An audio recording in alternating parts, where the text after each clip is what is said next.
Usually I'm a really bubbly, happy, positive person, but I wasn't anymore. And everyone around me noticed that, my husband included. It was like, okay, we need to do something about this. I remember we were walking on the beach and I broke in tears. I was like, I can't just think to go back to the office anymore. I just can't. Our space, our house, home office, is not only a space where you live, but it's a space that needs to nurture and restore you. Welcome to Architecture Business Club, the show that helps you build a better business in architecture so you can enjoy more freedom, flexibility and fulfillment. I'm your host, John Clayton, and if you're joining us for the first time, don't forget to hit the follow or subscribe button so you never miss another episode. We're joined by Nicla Diceglie, the founder of Nicla D Interiors. After experiencing the healing power of nature and colour in her own life, Nicla founded Nicla D Interiors to help others create bold, biophilic spaces that support happiness, health and personal growth. Nicla helps people turn their homes into joyful, nature-inspired sanctuaries, spaces that heal, energise and make them happier and healthier. To connect with Nicla on Instagram or LinkedIn, just click one of those links in the show notes. Nicla, welcome to Architecture Business Club. Hi, John. Thank you very much for inviting me. I'm really happy to be here. It's a pleasure to have you here, Nicla. I've been really looking forward to this conversation today. But before we dig into our big topic that we're going to be exploring, I would love to hear a bit more about the things that you enjoy doing outside of your work. So could you tell me a little bit about some of the things that you like to do? Yes, sure.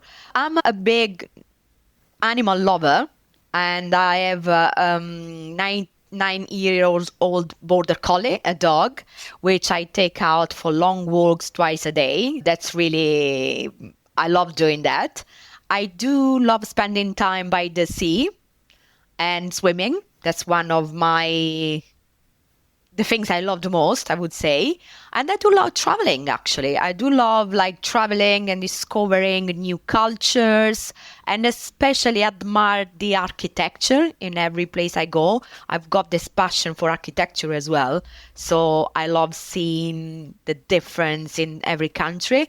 That's something that I'm really passionate about. Yes, I would say so. I love that. We've got some very similar interests. I'm also a dog lover. We have a Romanian rescue, which hopefully will behave herself while we're doing the recording today, because she is dotted around on the floor in the office somewhere right now.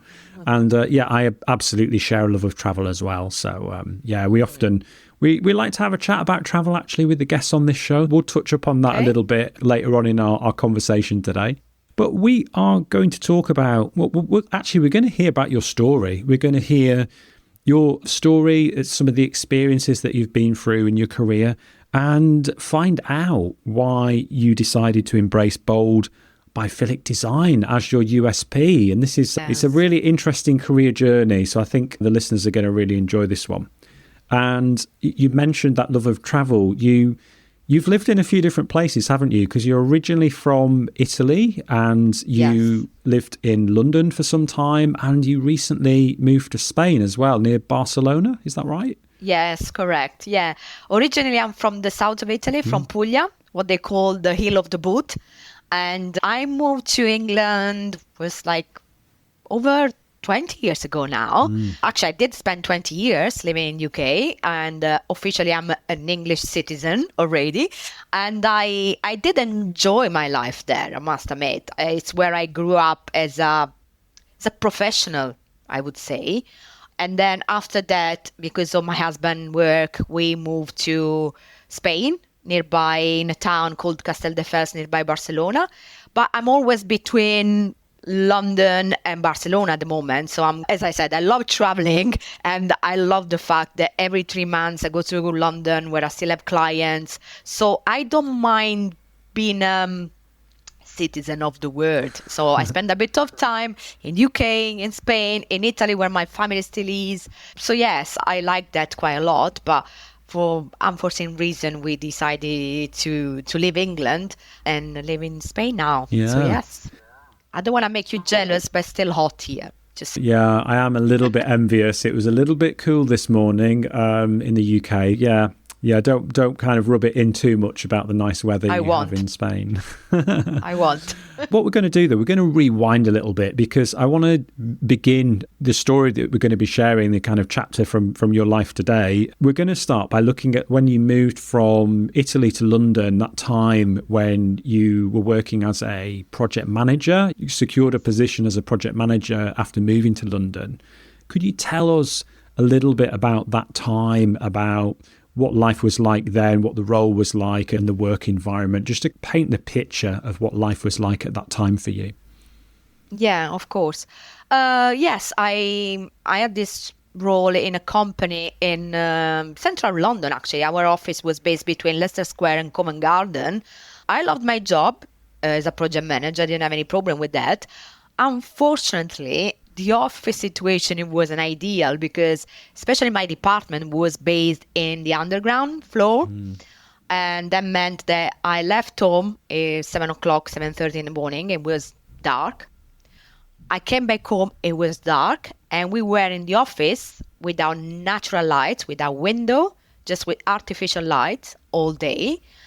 And that was driving me crazy. Every hour I had to step out of the office and go in the street to breathe and to look at the sky and to be outdoor because it was like nearly a mousetrap. I felt like, honestly, I didn't feel well. I worked there for 1 year. Obviously, as you can imagine, job-wise, it was a little bit stressful. But for me, the main stress was the place I was working in. All my colleagues were absolutely fine, my boss as well. But the place where I was working, it was killing me. So I just chat with my husband. I said, listen, things are not working for me here. I need to take a decision. What am I going to do? And I'm not generally that person that change jobs every year. But anyway, after a year, at this epiphany, like, okay, I need to leave this job. And I decided to change career. So I decided to study interior design. You need to know that I wanted to be an architect, but I just studied something different. I studied foreign languages in the end. So there was still in me. And I decided to study interior design. And that's how my life changed for the better. So that was quite a change. Was there anything in particular that led to that decision for that career change? You mentioned that the environment that you're working in, you said that it was like a basement level office and it was like all artificial lighting, it doesn't sound like a great working environment to be in. Was that the main thing, would you say, that kind of led to that change of direction? It was that, and it was the fact that for some life experience, I did suffer with depression. Probably it was a combination of things. Probably the lack of light, those things that were happening in my life, the stressful life, all combined together led me to be unwell. So I had to do something. And probably the first thing that came to mind, okay, I need to leave this job. So I left the job because of, the work environment, because of my mental health. It wasn't ideal. And I never felt so low, so down, without energy. Yeah, depressed, I think it was, really the right word. I had lost interest in everything. It wasn't myself anymore. I wasn't myself anymore. Usually I'm a really bubbly, happy, positive person, but that kind of, I wasn't anymore. And everyone around me noticed that, my husband included. It was like, okay, we need to do something about this. And during a trip to Cornwall, we did discuss that. I remember we were walking on the beach and I was like, I broke in tears. I was like, I can't just think to go back to the office anymore. I just can't. As much as I love the job, but the place wasn't working for me. It wasn't. Yeah, that sounds really tough. How did that period of depression affect your career then? Well, at first I thought I was done with work because I left the job with the idea, okay, I leave this job, I'm going to study interior design, I'm going to start my business. But unfortunately, every time you try to plan, life has got different plans. Thing didn't go that way because I was really bad. I was depressed. I couldn't study. I couldn't do anything really. So I told them my career was over because I said, okay, from a really high position, project manager, love my job, woman in career and everything. Okay, I'm nothing now. I'm doing nothing. I'm just sitting home. What do I do with my life? And it did affect my career because probably for a couple of years, I didn't work at all. And what it looked to be a really bad period, the worst period of my life, actually now I can say it turned to be the best because it's when I took the best decision, which was to change career, do something that I really love. It doesn't feel like even a work, a job, which is interior design. And it was a time when I could pause and think and say, okay, what is going well? What is not? What can I do to live better? And it was the time when we actually got the dog, and that made me even happier. And thanks to the dog, it was when I started going out because I had this little puppy that needed walking, that needed to socialize, start going to the park, my local park, get to know my neighbors, get to go out and enjoying the outdoor more.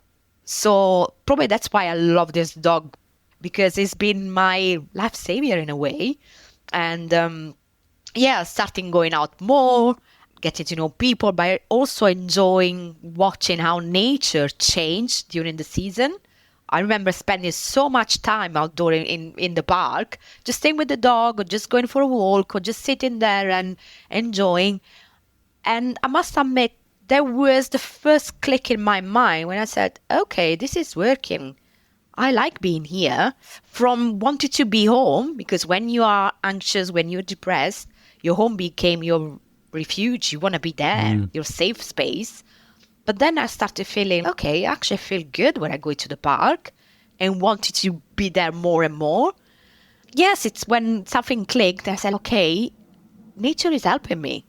I really start thinking, okay, I really like this. And I am going to say something a bit awkward here, but I became one of those hugging the trees. A tree hugger. Yeah. I did. And, they say there is this exchange of energy between a tree and a person. And I think that I felt that in some way. And, but just simply looking at nature and hearing the little birds song, or, I don't know, watching the dogs playing, it was just so relaxing and so good for my mental health that I became addicted to it. Which is a good addiction, I guess. Oh, absolutely. Yeah.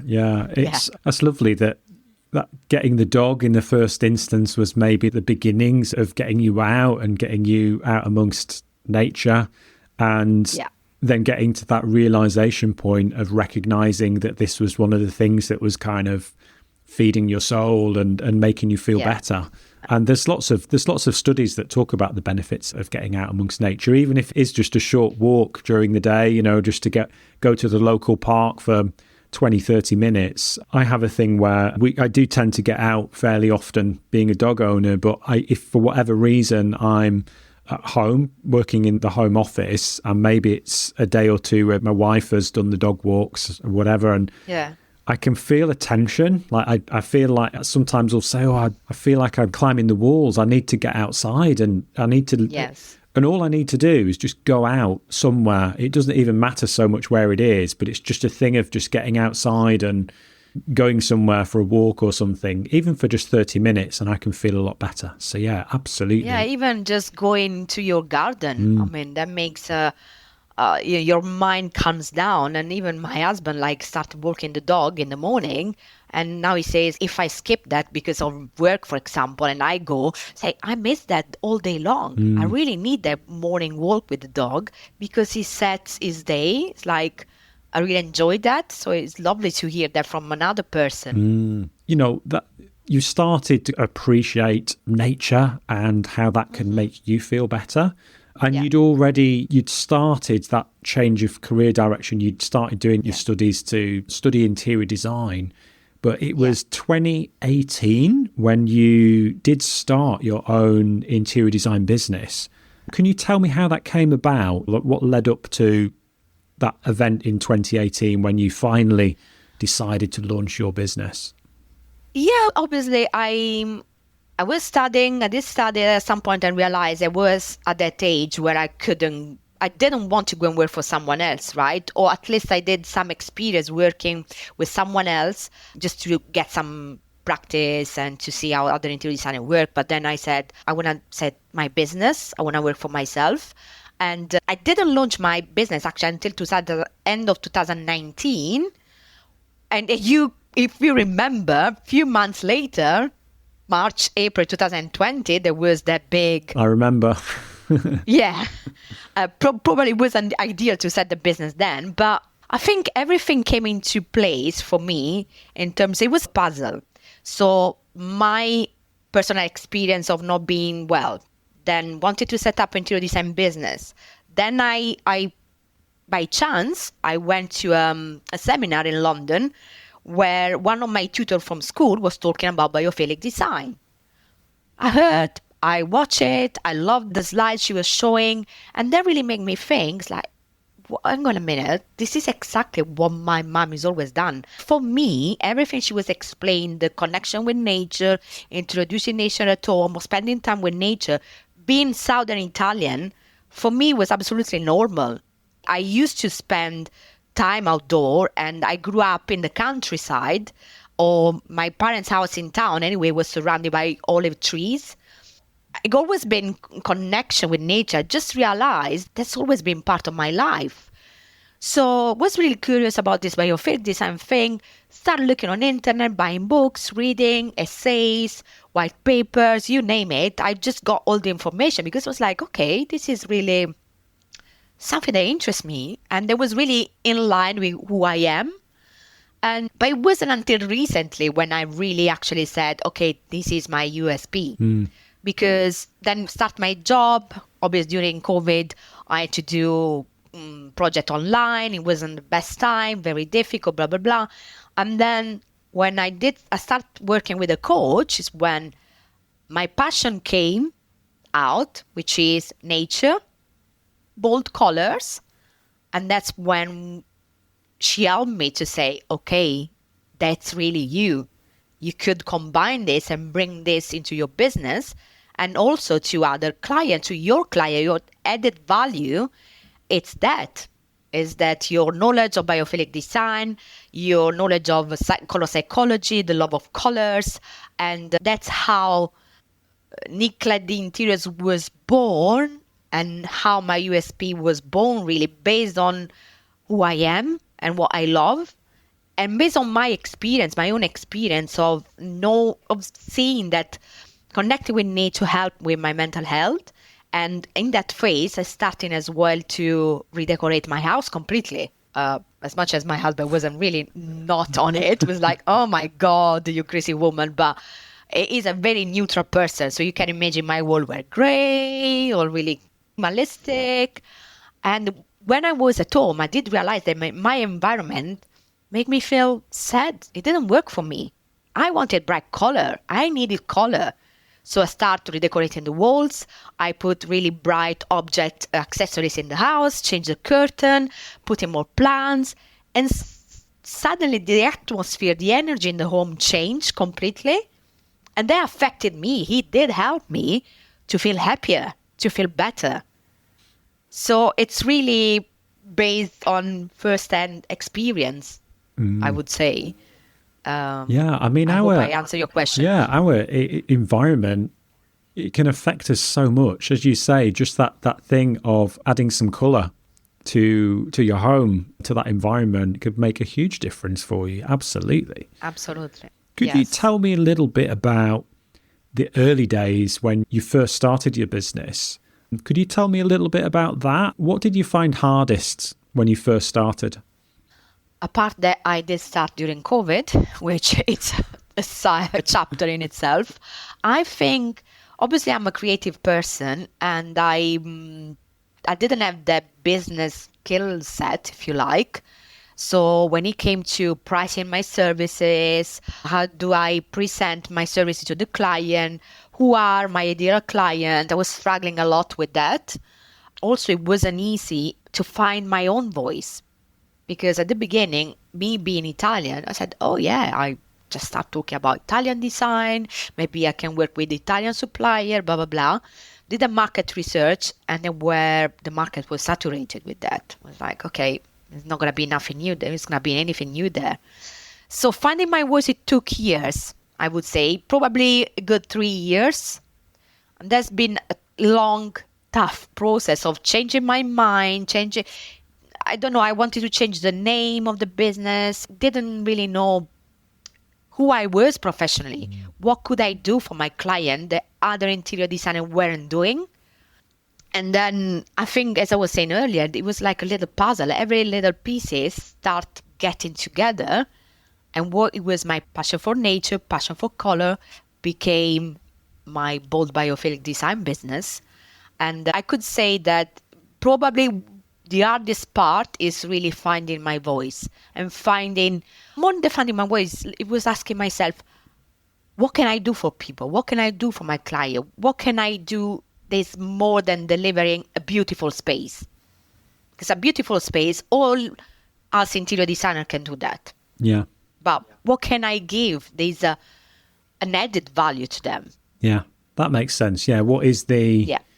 What's your sort of niche or specialism? What's the secret sauce that only you can help people with? As you say, like you could just go to any interior designer and get like a nice space designed, but what is the thing that's unique about working with you? And you're absolutely right. That's something that can be really difficult to figure out. It can take a bit of time and a lot of self-reflection to get to that point where you really do know yourself well enough and find that alignment between what it is that you're passionate about, what you've got skills in, and where there's alignment with your prospective clients, you know, so that you have a product or service and the right message to communicate what you do to them. Yeah, certainly can take a little bit of time. Have you got an interesting story about running your architecture practice? Have you done something different in your business that's been hugely successful? Or has a failure taught you an important lesson that you'd be willing to share? Then why not apply to be a guest on this podcast? Just click the link in the show notes to send us your details and get started today. And if you're joining us for the first time, don't forget to hit the follow or subscribe button so you never miss another episode. Now, let's get back to the show. Do you recall the first time that you heard about biophilic design? Because it's not a term that most people just won't be familiar with it. Do you remember the first time you heard about it and what you thought about it? Yes. I remember clearly, I was in London. It was more or less this time of the year when there is like a Focus, when there is a Decorex and all this interior design fair. And I was in Chelsea Harbour where I visited the design center. And there were different talks, different seminars. And there was one in this amazing shop where they used to sell rugs inspired by nature. I remember a rug that looked like a coral. It was fantastic. So I was attracted by the colors. So I went in. I sat there and I recognized one of my tutors, the tutor from the school where I studied. I said, okay, I sit down, I'm going to listen. And she was talking about biophilic design. I was like, okay. I was attracted by the images, which had loads of nature, loads of plants, were beautiful, calming images. So I sat down and I started listening to the talk. And obviously, biophilic design didn't mean anything to me. I was like, okay, what's this? But the more she was explaining what it was, how he's introduced to design, to architecture, and the more I was engaged, I was like, okay. And it really felt, because of what happened to me, I was like, this makes sense. It was a like bulb moment, like those enlightening moment when you feel like, oh my God, yes. And yes, and then I went back home. I remember taking the name of this person, and she recommended a couple of books to read, essays. So I started reading, and I started educate myself. But I do agree, now it's how many years later, probably 5, 6 years later, I just delivered a talk on Tuesday. No one knew what biophilic means. And they go, well, like, bio what? Then when you start explaining it is about nature, introduces nature, they all think, oh, okay. But still, it's a word that I've been told the other day, don't use it in your message because people disengage, don't understand it. I was like, yeah, but the point is to educate people as well, to know what it is and to recognize the word and to make it more like maybe sustainable. 20 years ago, it was a new word, right? No one knew what it was. So yes, I still have, people that don't know it, but I'm trying to find an easier way to put it. But at the end of the day, is really reconnecting people with nature indoor. Simply said, that's what it is, and it's. I think it's okay to use the word. It's fine. I guess it's a case of knowing your audience, that if you are talking to a room of architects and designers, they are very likely to understand what it is, or at least heard of it. They're going to know. Whereas if it is a homeowner that is looking to do something with their interiors, then I guess that's the thing where a little bit more explanation around, well, we're designing with nature, to give them a little bit more explanation with, and that's just a messaging thing, I think, just making sure that the messaging is right for the particular audience that you're talking to. And one day that, as I say, that could be a room full of architects, and the next week it could be a homeowner that's planning to do a renovation of their interiors in their home. And in that instance, then maybe the language is slightly different. But then, as you say, there's an opportunity to educate people about it. We design with nature. Oh, by the way, did you know this is called biophilic design, and this is what it's all about? And you can teach them something new at the same time. Yes, yes, indeed. So, yes, I agree. Was that, when you heard about it, when you heard about biophilic design, would you say that was the moment when everything clicked and came together for you? Or was there another occasion? Was there another moment? Because earlier in the conversation, you talked about it was like over a period of time, there was like pieces of the puzzle that were slowly coming together. Was there a particular moment when it all clicked and you were like, yes, this is exactly the direction that I want to go in, and this is what I want to do? Yes.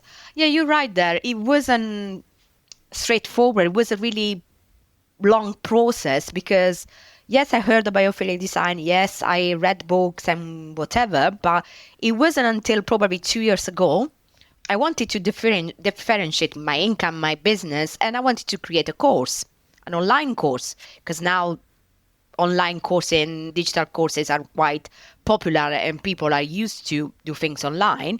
And I was like, okay, what do I do? What do I talk about? And that's when, working with a coach, this strength and this passion came along. And then I was like, yeah, I know a lot about biophilic design. And well, why it doesn't reflect in your business, even on your website?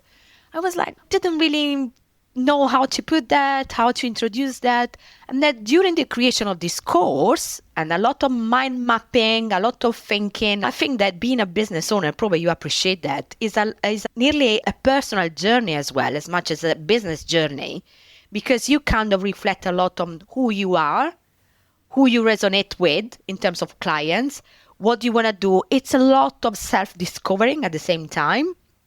So at that point, it was 2 years ago, when everything was absolutely clear.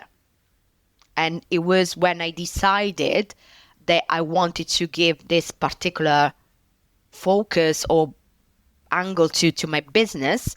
And so combining my love for color and combining my love for nature, I came out with bold biophilic design as well, because usually when we talk about biophilic design, everyone connected with plants think, oh, it's putting a couple of plants there and all this beige, neutral environment, which is not, or at least is not just that.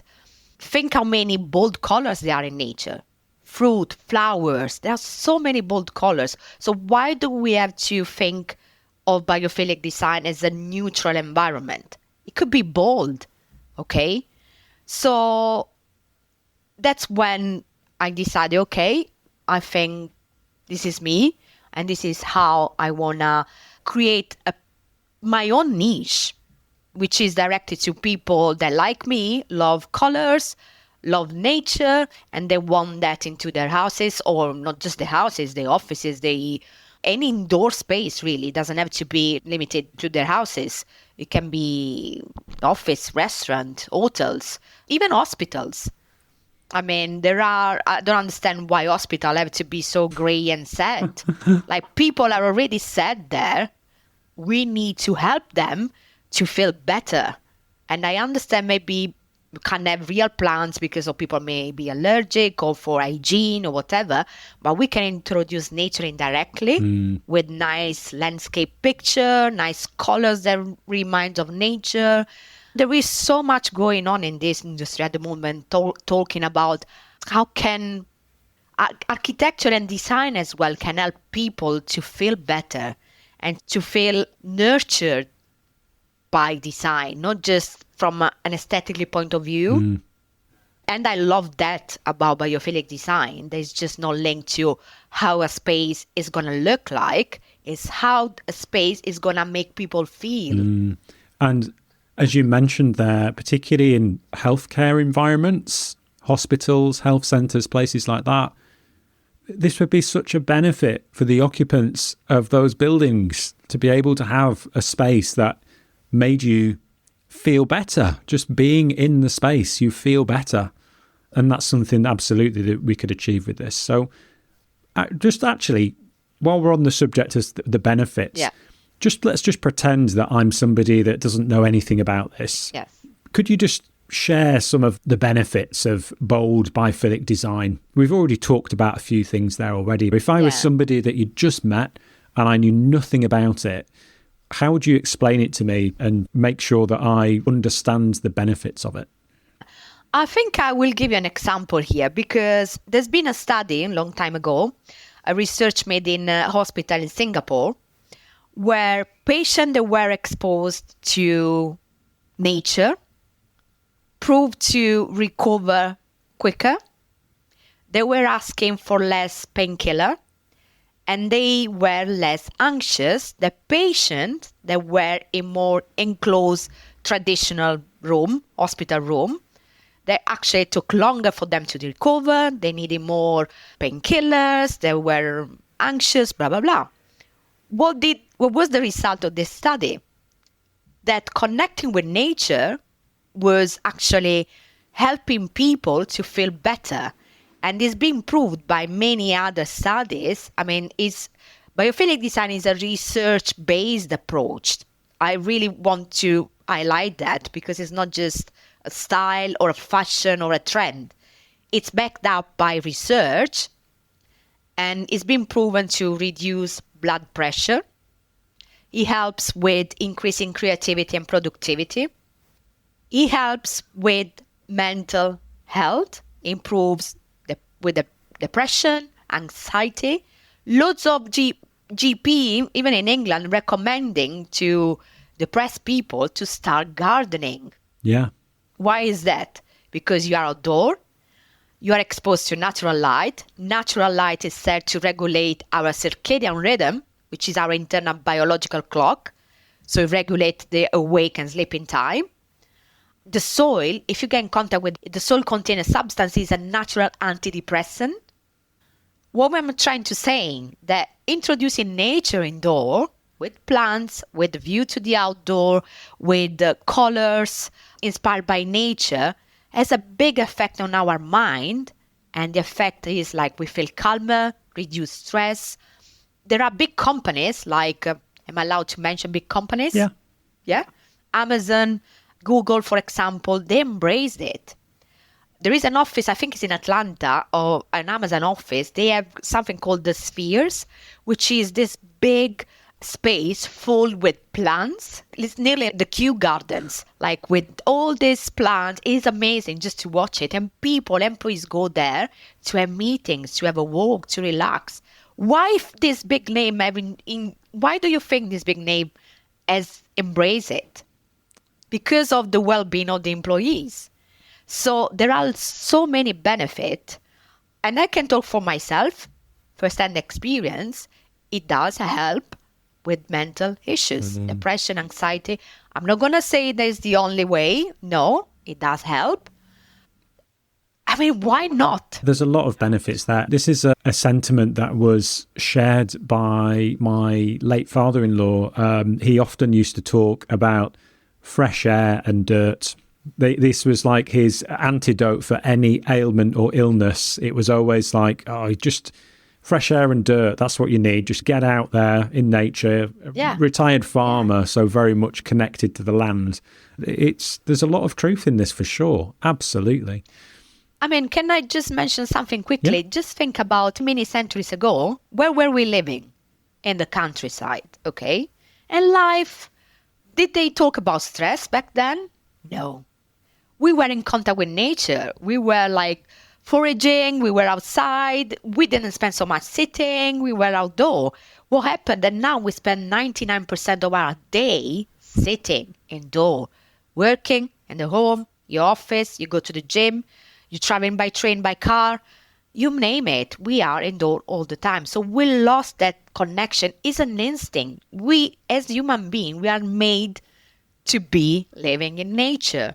Clearly, with the Industrial Revolution, life-changing, lifestyle changed, our life changed, but we have to act now and do something to go a little bit back and to reconnect with nature as much as we can. So to those that don't have the time to spend, I don't know, maybe an hour as we do, walk our dog in the morning, maybe just spend 20 minutes outside, like just enjoying the natural light, or look into a tree, look into a garden, because even those 20 minutes help our brain a lot and reduce stress.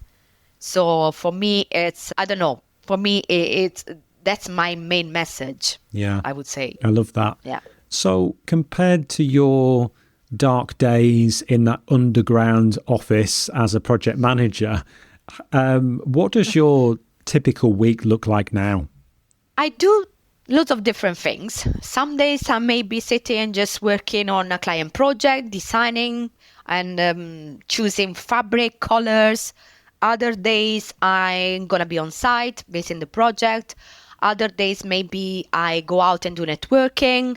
As this week I've been doing a lot of recording interviews and things like that, because I'm focusing quite a lot in getting the word out there, getting to know myself by biophilic design visibility a lot.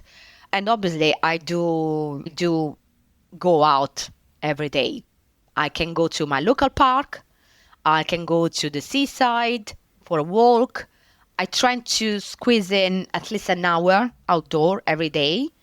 But at the moment, it's obviously, with this life split between England and Spain, I need to settle my business here. I need to do a lot of networking and get to know a lot of people. And that gave me the opportunity to explore Barcelona quite a lot, which is amazing from architecture point of view. So it varies. Like during the week, I can do different things. And that's what I love about this job. Because probably one of the reasons I left the corporate world is that I couldn't cope with the 9-to-5 work anymore and doing always the same thing, being always in the same place. That was killing me. While now I have a little bit of everything. I have days when I don't leave my office, other days when I don't sit at all at my desk, other days I just speak to clients, to people. I love that. And I dedicate sometimes to my online course. I talk to my students. It can be different things. Yeah, good. It sounds like you have a nice variety. Nicola, what would be the main thing that you would like to leave everyone with today? What's the main thing you'd like them to take away from our conversation? Probably is to think at our space, our house, home office, as not only a space where you live, but it's a space that needs to nurture and restore you. So it has to be a space. Let's talk about the home, for example. Our home has to be a space where you leave everything outside, all the stress, get out of your mind. The space needs to support you, to help you to be better, to be healthier, to be happier, and doesn't have to be a space that stress you out even more, because maybe it's chaotic, it's not functional, it's cluttered, it's sad because of there are no colors. A space that needs to, I would say, need to reflect your mental status, your emotional status, and that for me means he has to be a positive space. Yeah. Yes. That's definitely good advice for sure. Nicola, Yeah. I have one quick question for you. Yeah. We share a love of travel, and I love to travel and discover new places. I was just wondering if you could share one of your favourite places and what you love about it. Oh, wow, that's a difficult one because I love traveling. I love many places. One that comes to mind is definitely Thailand. Probably I love the vegetation, the lifestyle, the really calm, really relaxed. But one of the most beautiful places I visit was the Amalfi Coast. I might be biased because I'm Italian, but I'm going to mention English place as well. But Amalfi Coast, I remember clearly the smell of the lemon trees. Oh my God, that it's like really engraved in my mind. And the colors, the colorful houses, the amazing food. I love as well the Cinque Terre in Tuscany. Again, because there is this corner, I can't remember exactly which town, because the Cinque Terre is 5 different little towns on the coast, but one of them has got this bay with colorful houses. It was just like amazing. It doesn't look real. And I love the Cotswold in England. Oh, wow. We got 3 for the price of 1 there. Yeah, Cotswold is, oh my God. I talked to someone today here in Spain that she's going for a trip next week. And I said, you need to visit Barbary because it's just a tiny little out of this world town. So I think these are my favorite places I traveled. Oh, some solid choices there. Nicola, thanks again for being a guest on the show. I really appreciate you sharing your story. And I'm just going to double check again. Where's the best place for people to connect with you online? Definitely Instagram. I'm there as Nicla D Interiors, or LinkedIn as well. LinkedIn as Nicla Diceglie, my name and surname. Those 2 platforms. Then there is the website as well, but I'm quite active on these 2 platforms. Awesome. So happy to connect. Okay. I'll make sure that we put those links to your profiles in the show notes. Nicola, thanks again ever so much. Thank you very much, John, for having me. It's been a pleasure, and I hope you and your listeners enjoy, the topic of today's recording, really. Thank you very much for having me. Thanks so much for listening to this episode of Architecture Business Club. If you liked this episode, think other people might enjoy it, or just want to show your support for the show, then please leave a 5-star review or rating wherever you listen to podcasts. It would mean so much to me, and it makes it easier for new listeners to discover the show. And if you haven't done so already, don't forget to hit the follow or subscribe button so you never miss another episode. And if you'd like to connect with me online, you can do that on most social media platforms. Just search for @Mr. John Clayton. The best place to connect with me online is LinkedIn, and you can find a link to my profile in the show notes.